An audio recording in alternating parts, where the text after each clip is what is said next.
India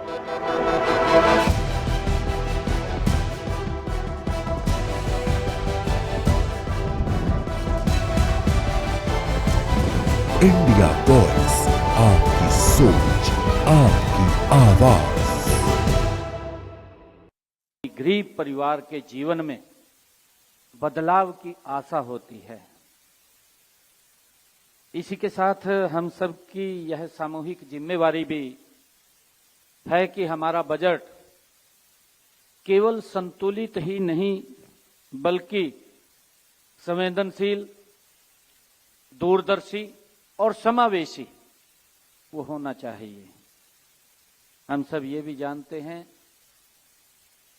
कि आज देश के यशस्वी प्रधानमंत्री आदरणीय नरेंद्र मोदी जी के कुशल नेतृत्व में विकसित भारत 2047 के विराट संकल्प के साथ देश के यशस्वी प्रधानमंत्री आदरणीय नरेंद्र मोदी जी गति से आगे बढ़ रहे हैं। माननीय प्रधानमंत्री जी ने स्पष्ट किया है कि आने वाले 25 वर्ष भारत के अमृत काल के हैं। ऐसा काल जिसमें हर नागरिक का जीवन वो बेहतर होगा, ये प्रधानमंत्री जी का संकल्प है।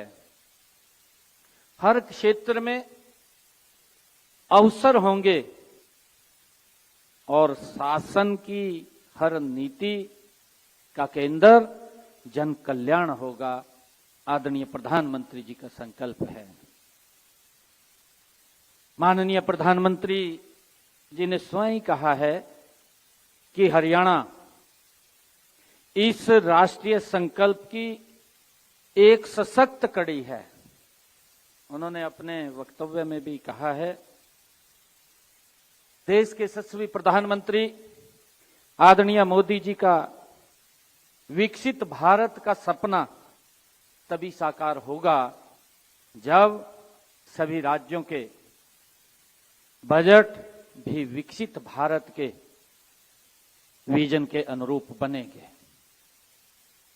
हमारा दायित्व है कि हम उनके विजन को जमीन पर उतारने का काम हमारी हरियाणा की सरकार करेगी और उनकी प्रेरणा से ही उनके अनुरूप हमने हरियाणा विजन डॉक्यूमेंट 2047 वो भी लॉन्च किया है, जिसकी प्रेजेंटेशन आप सबके बीच में रखी है।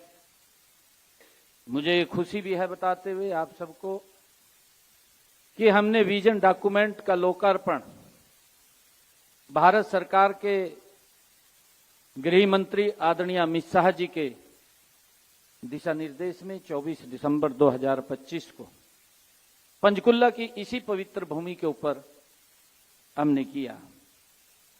यह डॉक्यूमेंट वर्ष 2047 तक हरियाणा $1 ट्रिलियन से भी अधिक की इकोनॉमी के रूप में स्थापित करने के लिए हमारा एक रणनीतिक ये ब्लूप्रिंट है।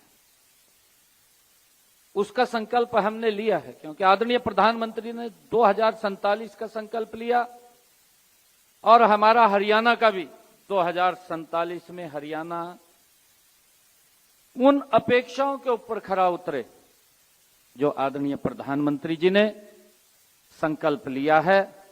उस संकल्प में हरियाणा की भूमिका एक महत्वपूर्ण भूमिका हो, उस दिशा में हमने मिलकर के काम करना है। साथियों, इस विजन डॉक्यूमेंट के तहत हमने विकसित हरियाणा बनाने के लिए अभी आपने देखा भी है 6 मुख्य संकल्प लिए हैं। जब प्रेजेंटेशन हुई उसके अंदर ये पूरा बताया गया है, क्योंकि उसके ऊपर मैं चर्चा नहीं करूंगा। माननीय सभी हमारे सदस्यगण, मैं ये चाहता हूं कि आगामी बजट से हरियाणा की हर किसान की आय बढ़े, खेती का लाभ खेती लाभ का व्यवसाय बने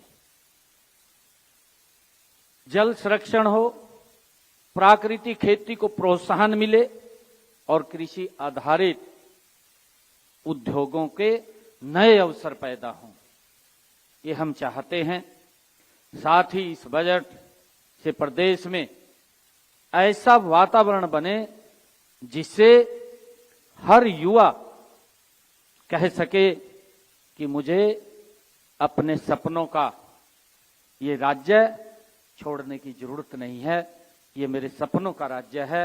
हमारा जो युवा बाहर वो दूसरे देशों में भी जाता है, दूसरे राज्यों में भी जाता है, उसे आवश्यकता न पड़े कि उसे अपने राज्य में ही यहाँ रोजगार उपलब्ध हो। हम ऐसा यहाँ पर अपना बजट उनके सपनों का राज्य ये छोड़ने की आज जरूरत है। साथियों, महिलाओं का सशक्तिकरण, शासन की दैनिक सोच ये होनी चाहिए। हमारा यह भी प्रयास रहेगा कि गरीब, वंचित, पिछड़े और अंतिम पंक्ति में खड़े व्यक्ति तक सरकार की योजनाओं का लाभ वो पारदर्शिता के साथ पहुंचना चाहिए। ये सरकार हमारा इसको सुनिश्चित करना ये हम सब की जिम्मेवारी है। साथियों, हरियाणा आज पूरे आत्मविश्वास के साथ गति से आगे बढ़ रहा है। हमारी पहचान केवल कृषि नहीं है, खेल तक सीमित नहीं रही है। साथियों, आज हरियाणा उद्योग, स्टार्टअप, लॉजिस्टिक, आईटी और मैन्युफैक्चरिंग में भी अपनी सशक्त उपस्थिति आज दर्ज करा रहा है।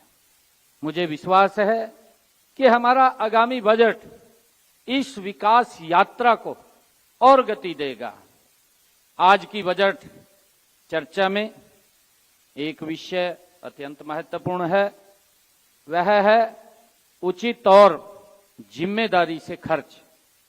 आज की इस चर्चा में ये महत्वपूर्ण आपके जो सुझाव आए हैं और जनता के एक एक रुपए का उपयोग पूरी ईमानदारी, पारदर्शिता और प्रगतिशीलता के साथ, यह हम सब की सामूहिक जिम्मेवारी है। हमारी योजनाएं ऐसी हों जो कागजों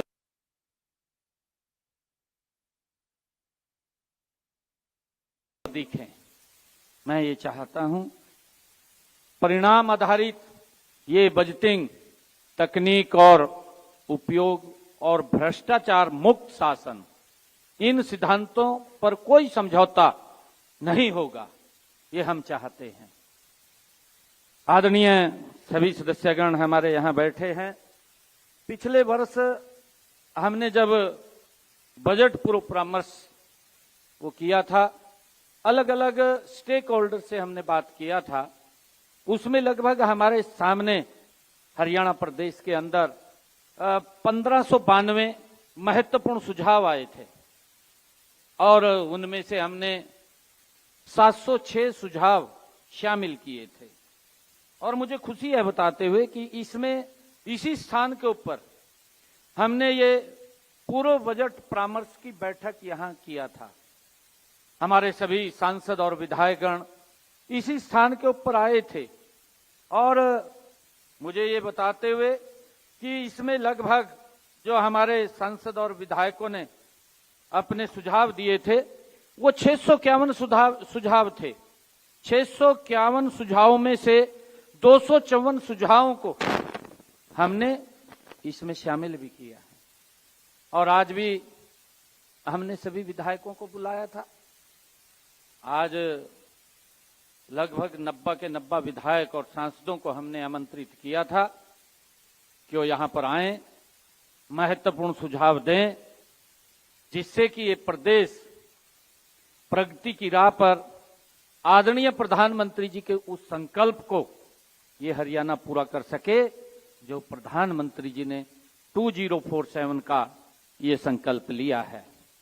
परंतु अब की बार शायद उनकी तरफ से सुझाव से हम वंचित हैं और क्योंकि उनको हमने यहाँ पर सभी को आमंत्रित किया था कि आप अपने सुझाव हमें अवश्य देंगे, जिससे कि प्रदेश हित के अंदर उसका लाभ मिल सके। और मैं बताना भी चाहता था कि 651 सुझावों में से विधायकों की आप सब की जानकारी में है कि पिछला जब बजट था उसमें सभी विधायक आए थे और लगभग उसमें सुझाव दिए थे। 254 उसमें शामिल किए गए थे। साथियों, हमारी सरकार ने बीते 11 वर्षों में ई गवर्नेंस और डायरेक्ट बेनिफिट ट्रांसफर और टेक्नोलॉजी आधारित निगरानी के माध्यम से शासन को और अधिक पारदर्शी ये हमारी सरकार ने बनाया है। साथियों, क्योंकि विपक्ष की अपनी भूमिका होती है और